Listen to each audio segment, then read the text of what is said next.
What's up? What's up to another video of Down and Hang Out of Film. This is Fable here, and I'm here to give you all another video essay in honor of the release of Mufasa. I'm talking about The Lion King. No, not that Lion King. The Lion King sequel. Damn, I need to be more specific. The Forgotten Lion King sequel. Sequel? AKA The Lion King 1.5. This movie is so much of a deep cut, some of your biggest Disney fans don't even remember this movie. The Lion King 1.5 is from way back in 2003 and was released under the production company of Disney Toon Studios. Disney Toon Studios was a 2D animation production company under the Walt Disney brand. But we could talk about that on another video essay for another time. This is all about the Timon and Pumbaa show. Well, more like their movie. And when you hear a movie called The Lion King 1.5, you would think it'd be centered on Simba. This isn't about him. This ain't about Simba at all.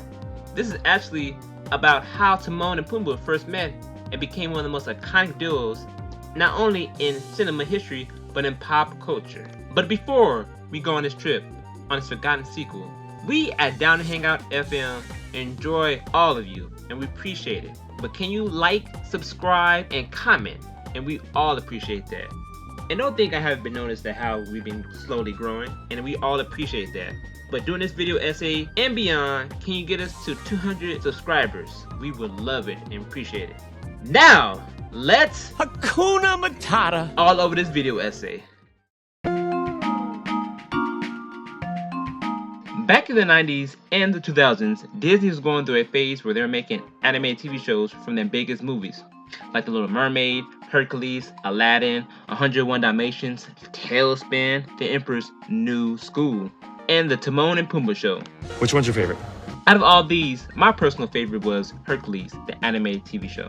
I guess because Hercules is one of my favorite Disney movies, and plus the show was just fun. But how Lion King 1.5 seems like an inspiration from the Timon and Pumbaa show, the movie of itself feels like an hour-long pilot. In the show, Timon and Pumbaa go through these misadventures where they get into these tight situations where most of the time, Timon gets them in from being either petty, greedy, or just straight up malicious. Boys, one mean motherfucker. And in the show, Timon still has this kind of carefree attitude where he just wants to sit back and enjoy life, versus where Pumbaa is a straight man and who's the one who's more reluctant to go on these crazy adventures. At the end of the day, he just really wants to hang out with his meerkat homeboy. The Lion King 1.5 carries the same traits of both Timon and Pumbaa, where Timon has tunnel vision of a situation and has no idea what he's doing half the time, and with Pumbaa constantly warning Timon not to do it. Now, when I was watching The Lion King 1.5, I was wondering if the creators of the movie were inspired by the TV show and just wanted to expand on Timon and Pumbaa's relationship by putting it in the movie. Because like the show, The Lion King 1.5 has a lot of meta jokes.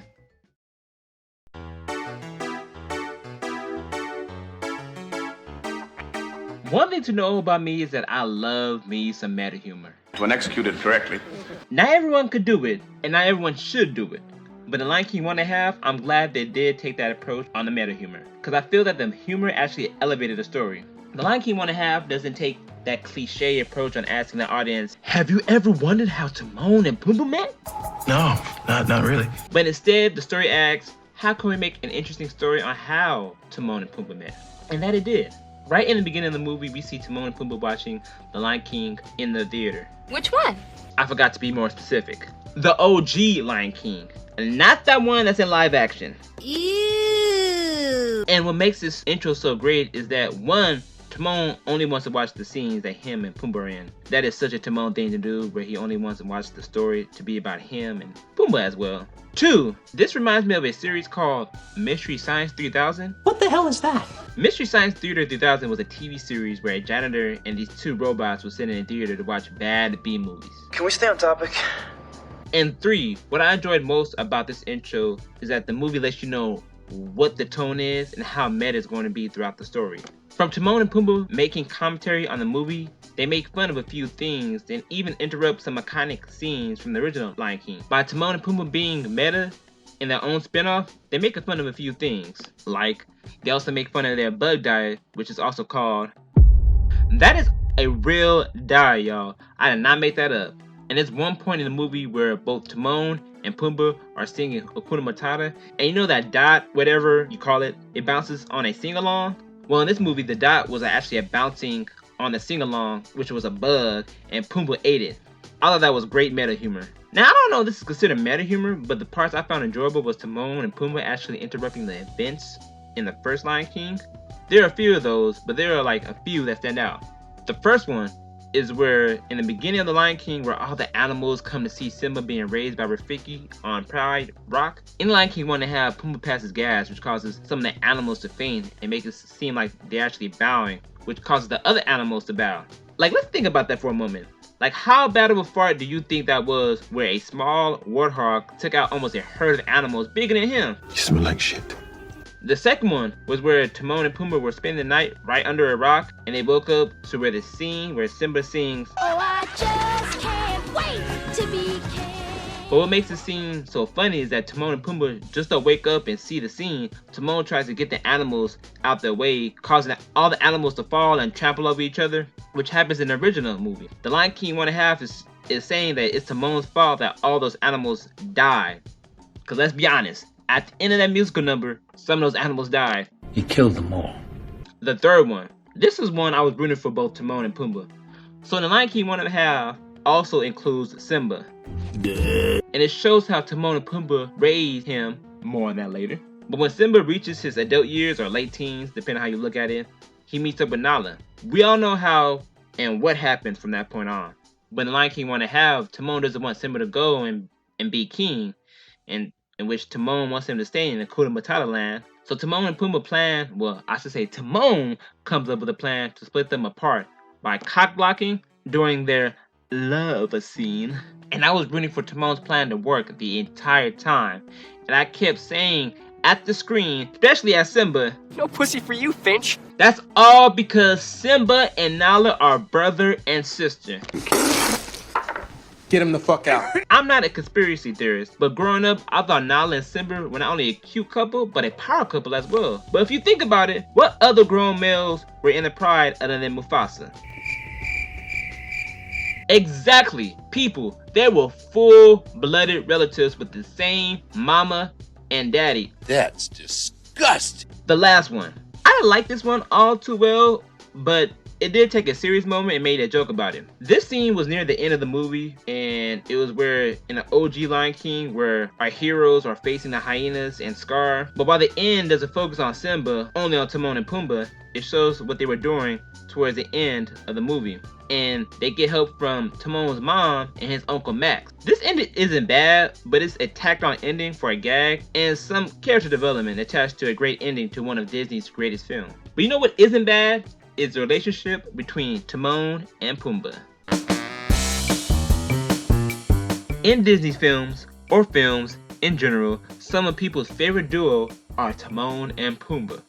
Now, someone asks me, I didn't though. who are my favorite Disney duo? That will be none other than Baloo and Bagheera from the Jungle Book. But here, we're talking about different species of animal. Timon and Pumbaa stand out as a duo, not because of their great chemistry, but the foundation of their carefree attitudes that centers on Hakuna Matata. Which means no worries. Timon and Pumbaa are fun characters that want nothing else to do but to relax, eat bugs, and have a drama-free life. But in The Lion King 1.5, it deepens the relationship and them being more than just comedic side characters. In Lion King 1.5 displays Timon and Pumbaa on why they're outcasts. Timon's an outcast for him not being a good digger like his other fellow meerkats. Wait, hold on a second. Let's pause this video essay for a moment. I've always wondered something. What do they call a group of meerkats? Let's see, shall we?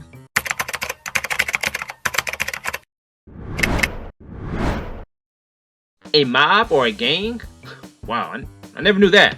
And Timon looked somewhere else where he could fit in. Pumbaa's an outcast simply because he has an indigestion problem, which are played for jokes throughout the movie. Although the movie turns that joke into a reason why Timon and Pumbaa become friends. Timon doesn't mind Pumbaa having a gas problem. Timon just looks at Pumbaa that, hey, if he's cool, then I'm going to be cool with him too. And honestly, I like how touching that was in the story. If we had a condition that we couldn't control and people judged us for that, we would feel insecure to where we wouldn't feel like we want to fit in. But if we met one person that looked past our condition or flaw, depending how you look at it, then we would go closer to a worthy person in that relationship. This bromance just got interesting. Sometimes when I'm watching a movie, I always ask myself, What is the theme? it's clear that it's about friendship or a big bromance, but that's obvious. But what is the theme underneath? And this might sound wild. However, I saw the combination of two themes, adulthood and parenthood. Interesting. Go on. So the central story of this movie is Timon finding a place of his own. And how does he do that? By leaving his colony. I'm sorry, you're right. The mob. From him not fitting in and not being able to dig like the rest of his fellow meerkats. Once Timon moves away, there's a few things that follow. His mom misses him, he has to find a place to live, and he finds a roommate, which happens to be Pumbaa. These are some of the things that come with adulthood, especially when you move out from your parents' house. Can you explain a little more explicitly? I happily can. See, when we enter adulthood, what we desire is freedom, and with freedom comes with our own place, our groceries. We can stay up as long as we want, the inevitable thing that we all hate. Pay bills. But some of us desire more than just freedom. We desire a place in the world where we either find true love, having our dream job, and among other things. But this isn't about us. This isn't about us at all.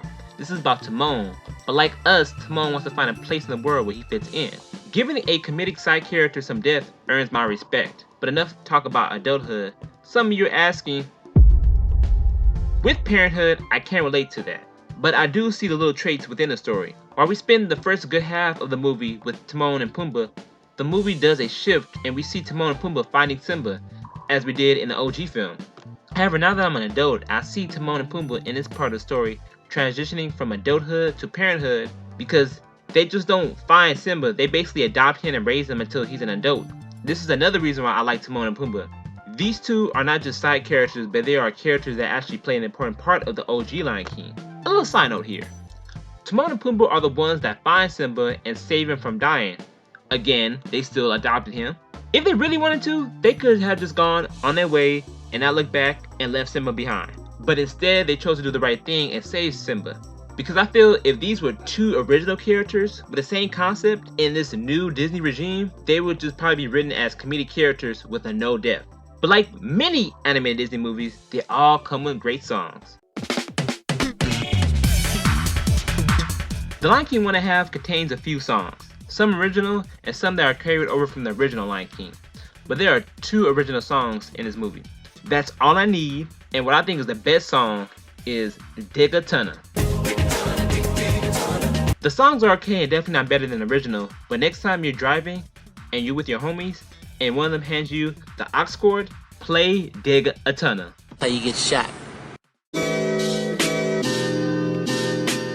Among the massive library of straight-to-video of the Disney sequels, one of the first ones was The Lion King 2, Simba's Pride. Here's my quick review of it. I enjoyed it. Now, do I think it's better than the 1994 Lion King? Don't even ask! And if someone says that it's better than the original Lion King, I have a very inappropriate response for you. Shoot this motherfucker! I'm talking about these two sequels because they are both forgotten due to them being overshadowed by the greatness of the original Lion King and by these sequels going straight to video. However, when both are being compared to one another, it's a different topic. And I want to do a quick run through of both. Both Lion King 1.5 and Lion King 2, Simba's Pride, tell a good story. However, I feel that Lion King 1.5 relies too much on the original Lion King to tell its story. With Lion King 2, Simba's Pride, tell its own original story without leaning on its predecessor. By the way, I just thought of this while doing this video essay. Since Kovu is the son of Scar and Kiara is the daughter of Simba, doesn't that make them cousins? I'm telling y'all, Simba's family were some freaks. I want to even keep y'all in suspense for this one. Lion King 2, Simba's Pride wins this, simply because the songs are original and They're catchy. I had listened to the tracks not too long ago, and these songs still hold up and are not catchy songs, but to me slightly on par with the original Lion King. My favorite songs are both He Lives in You, which is the Lion King's 2 version of The Circle of Life, and the Pende, and also Love Will Find a Way, which is this movie's version of Can You Feel the Love Tonight. But if you want to bop your head to something cool, listen to a Pende, cause Rafiki is singing his ass off in that song. In a quick wrap up of comparing two movies, The Lion King 2 is a better sequel, but really y'all have to take a look at that movie. It's pretty good. Now back to the main video essay. While The Lion King 1.5 is a forgotten sequel, it does measure up to a good movie. And the only reason why it's really forgotten is because it went straight to video. But The Lion King 1.5 succeeds over other straight to Disney sequels, by instead of the filmmakers being lazy, they actually take inspiration from the forgotten Timon and Pumbaa show, as well as Mystery Science Theater 3000. While the filmmakers taking inspiration from both Timon and Pumbaa show, and with other series, they also show a different approach with telling a story through a comedic tone as well as being meta. Timon and Pumbaa go through some misadventures in the movie from the events of the original Lion King, while also balancing great humor along with deepening the relationship of Timon and Pumbaa. The Lion King 1.5 displays not only the chemistry that we all know and love of how Timon and Pumbaa met, while also showing why they're good friends. The movie manages not just to deepen the relationship of Timon and Pumbaa, but exploring themes of both adulthood and parenthood. Themes are subtle and not in your face, but can be caught by seeing how Timon progresses through his journey from being an outcast to a beloved friend from Pumbaa. And also a beloved parent from him and Pumbaa taking care of Simba, showing him the meaning of Hakuna Matata. The songs in Lion King 1.5 are okay. None of them reach the level of either the original Lion King or the Lion King 2. However, one song does stand out. While I also talk about the Lion King 1.5, I can't forget to mention the true Lion King sequel, Lion King 1.5 to Simba's Pride. While the two are in the Lion King universe, they are two drastically different films with tones, animation, and story. However, Lion King 2 is a better sequel just from telling an original story. At the end, it's unfortunate that this sequel was forgotten, and now look at, let me start the sentence over. At the end, it's unfortunate that this sequel was forgotten, because it's not often looked at, because this was a fun movie, and as time goes away, we may see more of these. Or maybe we don't. And to be honest with you, I'd rather have straight to Disney sequels than these live action remakes. But hey, That's just me. thank you all for watching another video from us at Down and Hangout FM. I want to give a shout out to all of you for watching.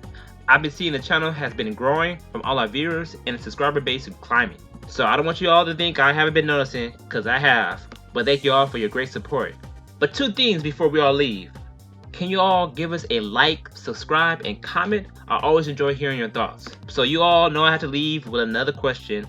So what is your favorite animated Disney sequel?